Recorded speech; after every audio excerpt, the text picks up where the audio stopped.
Iran ने बड़ा कारनामा किया है, बल्कि यूं कहूं कि ईरान के हैकर्स ने बड़ा कारनामा किया है। मेरे दोस्तों, आपके सामने ये वो व्यक्ति है जो FBI का डायरेक्टर है, जिसका नाम है कश पटेल। इंडियन ओरिजिन का ये बंदा है, FBI का ये डायरेक्टर है। हंडाला ग्रुप ने, लीजिए देख लो, हंडाला ग्रुप ने इसकी तमाम पर्सनल फोटो, इसकी जानकारियां, इसकी गैलरी सब कुछ लीक कर दी है। जिसमें जो भी हरकतें कर रहा है वो सारी हंडाला ग्रुप ने लीक कर दी है। अमेरिका को इतना बड़ा झटका लगा है कि अमेरिका को समझ में नहीं आया कि अब करना क्या है। अमेरिका ने आधिकारिक तौर पे माना है कि हाँ, उसके FBI के डायरेक्टर की जानकारियां लीक हो गई हैं और उन पर बड़ा साइबर अटैक हुआ है। ईरान पर जितने बड़े हमले हो रहे हैं उतना हम सोच नहीं सकते हैं, लेकिन कमाल ईरान का यही है कि लगातार ईरान पलटकर हमले कर रहा है। अब उसने जो पलटकर वार किया है, जो इजराइल और अमेरिका को उसने रॉकेट मजा चखाया है, उसने दोबारा से ये हमले का वीडियो जारी किया है, जिसमें साफ देखा जा सकता है कि ईरान लगातार रॉकेट लॉन्च कर रहा है और मिसाइल लॉन्च कर रहा है। हजरात, ये अरब कितने बड़े हरामी हैं इसका आप अंदाजा नहीं लगा सकते। ये जो हवा बनाई रखी है ना कि भैया अरब बहुत सेफ है, और अरब के लोग अरब के खिलाफ कैसे बोलेंगे जब ये सीधा गोली मार दिया करेंगे। भाई, बहरीन का एक व्यक्ति, बहरीन का ही अरबी था, वो अमेरिका के खिलाफ सड़क पर प्रदर्शन कर रहा था। बहरीन का व्यक्ति है, बहरीन का इंसान है, वो अमेरिका के खिलाफ, अपनी गवर्नमेंट के खिलाफ था ही नहीं। बहरीन की पुलिस ने आकर उसे गिरफ्तार किया। भाई, फोटो मैं देखकर कुछ खा नहीं पाया हूं, वो मैं दिखा नहीं सकता, तस्वीर है मेरे पास। बहरीन की पुलिस उसे गिरफ्तार करके ले गई, जेल के अंदर इस कदर उसे टॉर्चर किया कि भाई वो बेचारा मारा गया। अल्लाह अकबर। यह है अरब की असलियत। जब आले यहूद को और इजराइल को बाप बनाएंगे तो फिर अपने लोगों के लिए खड़े क्यों होंगे? बताइए, वो बेचारा अमेरिका के खिलाफ प्रदर्शन कर रहा था, अपने मुल्क के खिलाफ नहीं, लेकिन उसे इस तरह से मारा है जैसे कि वो बहरीन के बाप का, अल्लाह मेरी तौबा, अपमान कर रहा था। यह है अरबों की असलियत। IRGC ने ऐलान किया है कि हमारे खतरनाक हमलों में मिडिल ईस्ट में अमेरिका के जो टैंकर हैं वो भारी मात्रा में डैमेज हुए हैं। जापान बिजली भी इंपोर्ट करता है। अब जापान ने सोच लिया है कि जिस तरह से कभी भी अब उसकी बिजली बंद हो सकती है और ईंधन उसको मिल नहीं रहा है, गैस तेल मिल नहीं रहा है, तो अब जापान ने प्लान किया है कि वो कोयले से बिजली बनाएगा। पर्शियन गल्फ बंद होने की वजह से इराक को अब तक $4 बिलियन का नुकसान हो चुका है। जहां ईरान ने कहा था, जो ईरान ने कहा था वो कर दिया है। तेल के प्राइस $110 पर बैरल पहुंच चुका है। लगातार तेल के दाम बढ़ रहे हैं। उधर बड़ी मुश्किल से अमेरिका ने माना है कि हमारे 310 अमेरिकी फौजी बुरी तरह से घायल हैं और उनमें से 10 ऐसे हैं जो बहुत क्रिटिकल हैं और ICU में हैं। मेरे दोस्तों, ईरान ने 2 चाइना के जहाजों को वापस भेज दिया। ये हुई मेरी जान बात। जहां दुश्मन के साथ अगर अपना दोस्त भी चिपकता हुआ नजर आ रहा है, ईरान लात मार दे रहा है, चल चल पीछे हो। हजरात, रिपोर्ट ये है, कहानी ये है कि 2 चाइना के जहाज पर्शियन गल्फ में आगे बढ़ रहे थे और वो जहाज इजराइल या अमेरिका की तरफ जा रहे थे। ईरान ने रोका कि भैया दोस्त हो गए, अच्छी बात है, लेकिन तुम जा कहां रहे हो? दुश्मन की तरफ। क्या लेके? तेल लेके?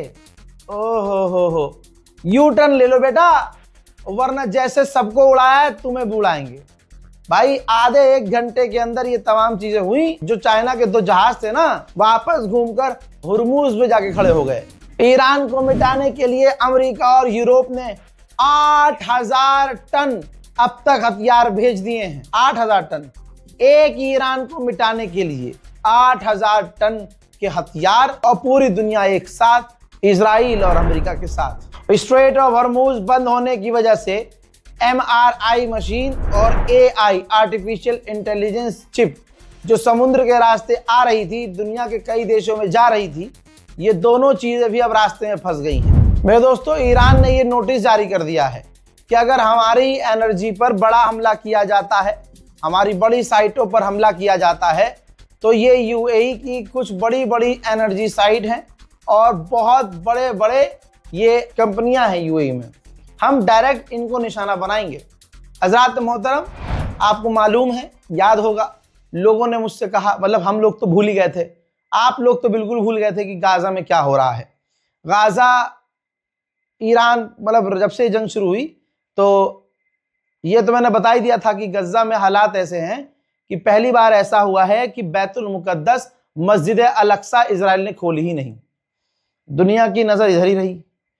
अब इजराइल ने भले ही गाजा पर हमले कम कर दिए क्योंकि उसका फोकस इधर था, लेकिन वहां भूख को हथियार बनाया इसने, इजराइल ने। वहां गाजा के अंदर अभी भी सिचुएशन ऐसी बना के रखी इजराइल ने कि लोग भूखे मर रहे हैं।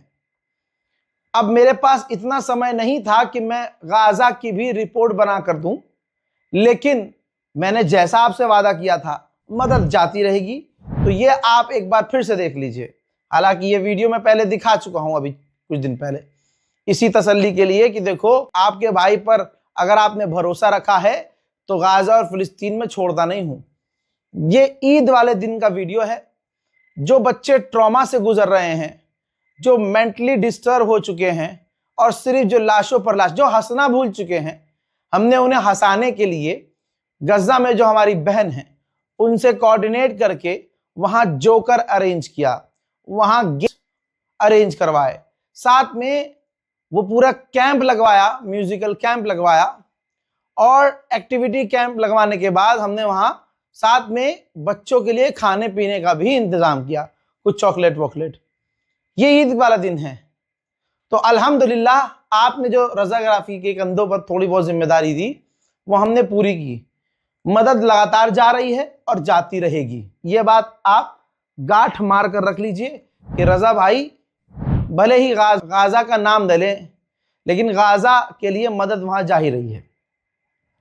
अब इसके बाद हमारी बहन ने वहां बताया, जिनके जरिए हम वहां मौजूद हैं, बताती हैं कि खाने पीने की इतनी किल्लत तो है ही, लेकिन अब पानी की बहुत दिक्कत हो रही है, साफ पानी। तो मैंने उनको कहा भी कि अभी थोड़ा रुक जाइए, लेकिन जब पानी की बात आ गई तो हम लोग हैवान तो है नहीं कि कहेंगे कि नहीं पानी मत पियो, रुक जाओ। तो दोस्तों, पानी के टैंकर और कुछ खाने पीने की जरूरत वहां है।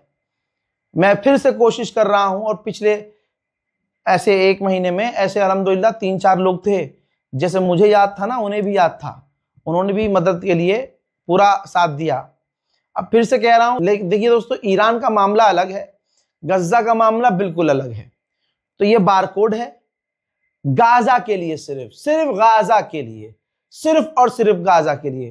कोई भी गलती से इसमें पैसा डाल के यूं मेल न करे मुझे कि रजा भाई हमने गाजा वाले अकाउंट में डाल दिया है, आप ईरान को मदद भेजिएगा। ईरान के लिए चवन्नी भी हम नहीं ले रहे हैं।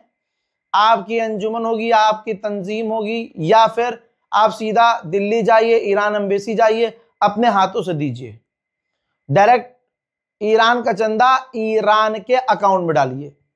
ठीक, ये गाजा के लिए है। अगर आपको लगता है कि गाजा और फिलिस्तीन में आपके नाम का पानी, आपके नाम से किसी बच्चे का हलक तर हो जाए, एक वक्त का वो खाना खा सके, तो ये बारकोड है, इस्तेमाल कीजिएगा। और अगर बारकोड काम ना करे तो बारकोड के नीचे बैंक अकाउंट डिटेल सारी मौजूद है, आप डायरेक्ट बैंक अकाउंट में ट्रांसफर करने की कोशिश कीजिएगा। आगे बढ़ते हैं। हजरात, ईरानी टीम का फुटबॉल मैच था नाइजीरिया के साथ। खेल शुरू होने से पहले जब राष्ट्रगान उस देश का, ईरान का हुआ, तो ईरानी खिलाड़ियों ने छोटे छोटे बच्चियों के बैग हाथ में लिए, मेनाब में 175 लड़कियों की शहादत की याद में। इन तस्वीर ने एक बार फिर से जिगर को हिला दिया है और अमेरिका और इजराइल के इस क्राइम को भूलने नहीं दिया जाएगा। इजराइल के पूर्व प्रधानमंत्री लैपिड अब तो सामने आ गए भैया। कोट पैंट टाई पहन के माइक में मीडिया के सामने उन्होंने कह दिया कि हमारी नेतन्याहू की सरकार पागल हो गई है। इतने सारे मिशन पर हमारी फौज को भेज रही है, जितनी तो फौज भी नहीं है हमारे पास।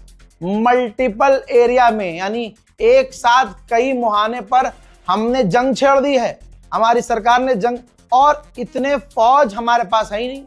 हमारी फौज कमजोर पड़ी हुई है, थकी हुई है, वो लड़ना नहीं चाहती। ऐसे में आप 10 जगह जंग छेड़कर सब जगह अपनी फौज भेज रहे हो, ये कोई अच्छा प्लान नहीं है। अमेरिकी ऑफिशियल ने कहा कि ट्रंप को मजा नहीं आ रहा है इस जंग में। अबे मजा कैसे आएगा, इतना पेला जा रहा है तो। अमेरिकी ऑफिशियल ने कहा कि डोनाल्ड ट्रंप बस बोर हो चुके हैं, इस जंग से थक चुके हैं, उनको मजा नहीं आ रहा है, इसलिए वो जंग से बाहर निकलना चाह रहे हैं। लीजिए, जर्मनी ने भी कह दिया है कि रशिया ईरान की मदद कर रहा है, जहां जहां हमला करना है टारगेट को आइडेंटिफाई कर रहा है।